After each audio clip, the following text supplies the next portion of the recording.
Bonjour à toutes et à tous, et bienvenue dans cette vidéo du neurolexique consacrée au système nerveux central.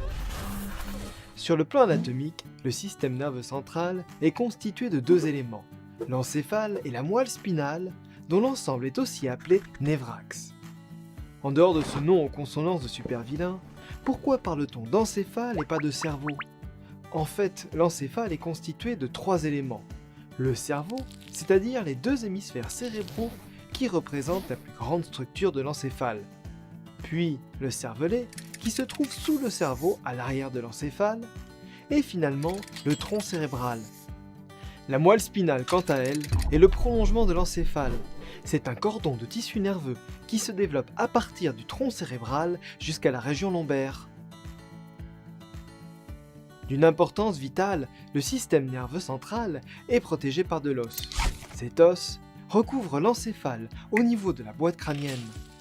La moelle spinale est protégée quant à elle par la colonne vertébrale dans ce que l'on appelle le canal rachidien. L'os n'est cependant pas la seule protection du système nerveux central. Le névrax est également enveloppé par des membranes isolantes que l'on appelle les méninges. Les méninges sont en fait un ensemble de trois enveloppes. De la profondeur vers la surface, on distingue la pimère, collée au névrax, puis l'arachnoïde, et enfin la durmère qui est rattachée à l'os. À l'intérieur des méninges se trouve également un liquide transparent dans lequel baigne le système nerveux central, le liquide cérébrospinal. Ce liquide circule plus exactement entre la pimère et l'arachnoïde, que l'on appelle l'espace sous-arachnoïdien. Le liquide cérébrospinal joue un rôle essentiel d'airbag lors de violentes secousses en amortissant les chocs que subit l'encéphale. Lorsque l'on observe une coupe de névrax, nous pouvons distinguer deux coloris qui correspondent à deux types de tissus nerveux, la substance grise et la substance blanche. La substance grise comprend principalement les corps cellulaires des neurones, ainsi que leurs dendrites. La substance blanche, quant à elle, contient surtout les axones, donc les fibres nerveuses. Bon, finalement, à quoi sert le névrax?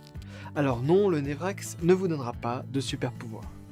Mais il vous servira à contrôler votre corps. Il faut voir l'encéphale comme un centre de commande et la moelle spinale comme un système de relais, acheminant les messages nerveux entre le reste du corps et l'encéphale. La moelle spinale transmet les informations tant sensorielles que motrices. L'encéphale interprète ces informations, puis il envoie des commandes à la moelle qui va en exécuter les ordres. C'est ainsi que se termine ce neurolexique sur le système nerveux central. Merci d'avoir suivi cette vidéo et à bientôt pour un prochain épisode du neurolexique.